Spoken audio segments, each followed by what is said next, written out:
خواتین کا بھی دعوت اللہ میں ایک اہم کردار ہے۔ اور آپ دیکھیں تو آپ سیدہ خدیجہ رضی اللہ تعالیٰ عنہا کو آپ دیکھیے کہ دعوت اللہ میں اور دعوت اللہ کو آگے بڑھانے میں نبی کریم صلی اللہ علیہ وسلم کے شانہ بشانہ تھیں۔ پہلی وہی جب اللہ کے رسول صلی اللہ علیہ وسلم پر سورہ اقرا کی ابتدائی 5 آیتیں نازل ہوتی ہیں غار حرا میں، اللہ کے رسول صلی اللہ علیہ وسلم گھبرائے، پریشان ہوئے، اما خدیجہ کے پاس پہنچتے ہیں۔ صحیح بخاری کے اندر وہ تفصیل موجود ہے، لقد خشیت علی نفسی دثرونی دثرونی، مجھے کمبل اڑا دو، بلینکٹ ڈال دو، مجھے تو اپنی جان کے جانے کا ڈر ہو رہا ہے۔ جب بھاگے ہوئے، ڈرے ہوئے، سہمے ہوئے جب اللہ کے رسول صلی اللہ علیہ وسلم پہنچے تو اما خدیجہ رضی اللہ تعالیٰ عنہا تھیں کہ اپنے مشفقانہ کلمات سے اللہ کے رسول صلی اللہ علیہ وسلم کو تسلی دیتی ہیں کہ آپ ڈرتے کیوں ہیں، آپ صلہ رحمی کرتے ہیں، مہمانوں کی مہمان نوازی کرتے ہیں، مصیبت زدہ لوگوں کے کام آ جاتے ہیں، بوجھ لوگوں کا، بے سہارا لوگوں کا سہارا بن جاتے ہیں، آپ سچی بات بولتے ہیں، اللہ تعالیٰ آپ کو ضائع نہیں کرے گا۔ اللہ کے رسول صلی اللہ علیہ وسلم کو ابھی نبوت ملی ہے، آگے آپ کو دعوت کا حکم ہوگا۔ اما خدیجہ رضی اللہ تعالیٰ عنہا آپ کی اس دعوتی مشن میں آپ کا سہارا بنتی ہیں، آپ کو سپورٹ کرتی ہیں، مادی طور سے، معنوی طور سے، تسلی بخش کلمات کے ذریعے سے یہ اما خدیجہ رضی اللہ تعالیٰ عنہ تسلی دیتی ہیں۔ اما عائشہ رضی اللہ تعالیٰ عنہ کو ہم میں سے کون نہیں جانتا ہے، اما عائشہ رضی اللہ تعالیٰ عنہ کی طرف کبار صحابہ، بڑے صحابہ کرام جب کوئی مسئلہ پھنس جاتا تھا، سمجھ میں نہیں آتا تھا، اللہ کے رسول صلی اللہ علیہ وسلم کے اس دنیا سے رخصت فرما جانے کے بعد وہ صحابہ کرام اما عائشہ رضی اللہ تعالیٰ عنہ کی طرف اس مسئلے کے لیے، حل کے لیے رجوع کیا کرتے تھے۔ یہ داعیہ تھیں، تو دعوت اللہ میں یہ خواتین کا بھی ایک اہم کردار ہے۔ آپ عمر فاروق رضی اللہ تعالیٰ عنہ کی سیرت کو پڑھیے، عمر بن خطاب رضی اللہ تعالیٰ عنہ کے مشرف با اسلام ہونے کے لیے جہاں اللہ کے رسول صلی اللہ علیہ وسلم نے دعائیں کی تھیں، وہیں پر آپ کے دائرہ اسلام میں داخل ہونے میں آپ کی بہن فاطمہ بنت خطاب رضی اللہ تعالیٰ عنہ کا بھی رول تھا۔ اسی طریقے سے اکرمہ بن ابی جہل کفر کی حالت میں تھے۔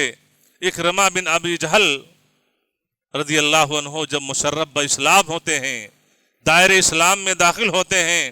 اس دائرہ اسلام میں داخل ہونے میں آپ کی بیوی ام حکیم رضی اللہ تعالیٰ عنہ کا بھی رول تھا، دعوت تھی، محنت تھی۔ اسی طریقے سے طلحہ رضی اللہ تعالیٰ عنہ کے بارے میں آتا ہے کہ ام سلیم رضی اللہ تعالیٰ عنہ کو جب طلحہ یہ نکاح کا پیغام دیتے ہیں، ابن سعد رحمہ اللہ طبقات القبریٰ کے اندر ذکر فرماتے ہیں کہ ام سلیم رضی اللہ تعالیٰ عنہ کہتی ہیں ہمارے اور تمہارے درمیان بڑا فرق ہے،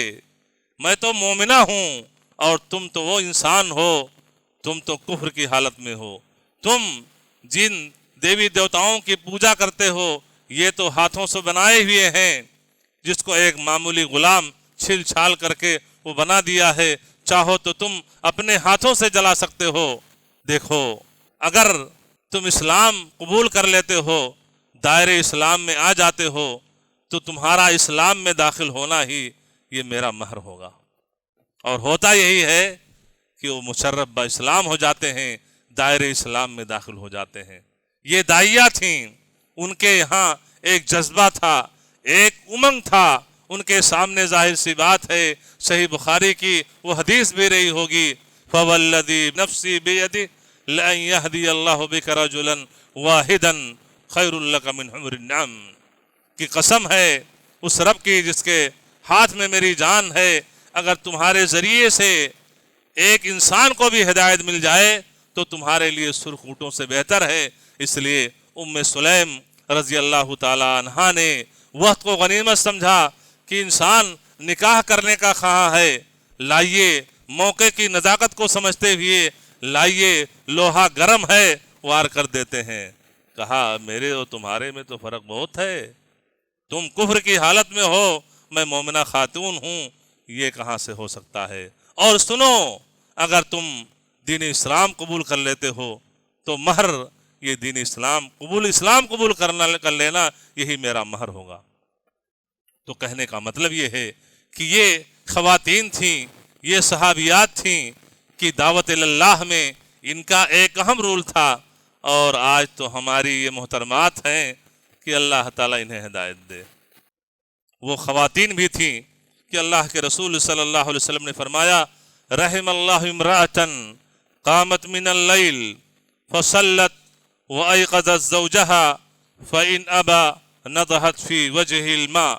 سنن نبی داؤد کی یہ صحیح حدیث، اللہ کے رسول صلی اللہ علیہ وسلم نے فرمایا کہ اللہ تعالیٰ ایسی خاتون پر رحم فرمائے جو رات کو اٹھتی ہے۔ کس لیے اٹھتی ہے؟ سیریل دیکھنے کے لیے؟ کس لیے اٹھتی ہے؟ فلم دیکھنے کے لیے؟ کس لیے اٹھتی ہے؟ میک اپ کرنے کے لیے؟ اٹھتی ہے تہجد پڑھنے کے لیے۔ قامت من اللیل فصلت، رات میں اٹھتی ہے، نماز پڑھتی ہے۔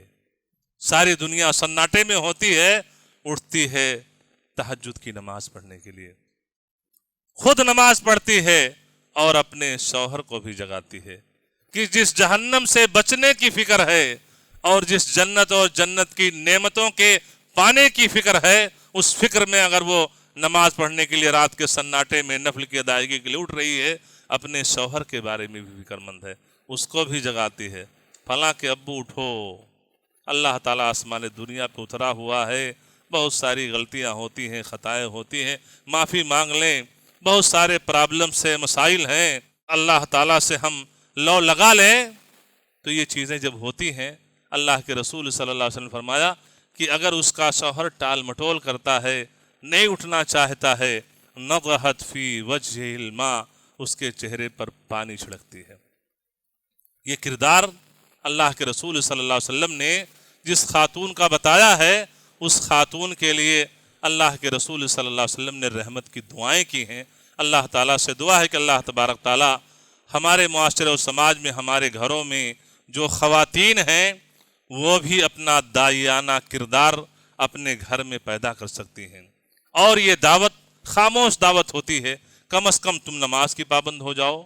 تمہاری ننھی منھی بچی، ننھی منھی پوتی نواسی تم کو دیکھ کے نماز کا پابند ہو جائے گی، تم حجاب اور پردے کی پابند ہو جاؤ، تمہاری ننھی منھی بیٹیاں ہیں، پوتیاں ہیں، نواسیاں ہیں، اس کی پابند ہو جائیں گی۔ تم زبان سے جھوٹ بولنا چھوڑ دو، تم ان آنکھوں سے سیریل اور فلموں کو دیکھنا چھوڑ دو، تم ان آنکھوں سے قرآن کریم کو پڑھنا سیکھو، ان کانوں سے محاضرات دینی پروگرام سننا سیکھو۔ یہ سب چیزیں سیکھو گی، گھر کے اندر دینی ماحول ہوگا، اور یہ بھی دعوت کا ایک مؤثر ذریعہ ہے۔ تو ضرورت اس بات کی ہے کہ جہاں حالات کے تناظر میں، جہاں ہم میں سے ہر ایک کو جو کچھ علم ہے، اس اعتبار سے اپنے بھائی کو علم کی بنیاد پر دعوت دینے کی ضرورت ہے۔ وہیں پر ہمارے معاشرے اور سماج کا ایک حصہ خواتین کا بھی ہے، وہ بھی اپنے دائرے میں رہتے ہوئے اپنے گھر میں، اپنے سہیلیوں میں، اپنے رشتہ داروں میں دعوت اللہ کا کام علم کی بنیاد پر کر سکتی ہیں۔ اللہ تبارک تعالیٰ سے دعا ہے کہ اللہ تبارک تعالیٰ ہم تمام لوگوں کو دعوت اللہ جیسے محتم بشان فریضے کی ادائیگی کی توفیق علم کی بنیاد پر دے، اور دعوت دینے سے پہلے ضروری ہے کہ ہم اپنے آپ کو جس چیز کی دعوت دوسروں کو دے رہے ہیں، پہلے وہ کر کے دکھائیں، کیونکہ دعوت اگر بغیر علم کے اور بغیر عمل کے دی جا رہی ہے تو دعوت نہیں ہوگی، وہ دعوت عداوت کی شکل اختیار کر لے گی، اس کا کوئی فائدہ نہیں ہوگا، اور نہ ہی وہ دعوت مؤثر اور کارگر ہو سکتی ہے۔ اللہ تعالیٰ سے دعا ہے کہ اللہ تعالیٰ ہم تمام لوگوں کو اس کی توفیق عطا فرما۔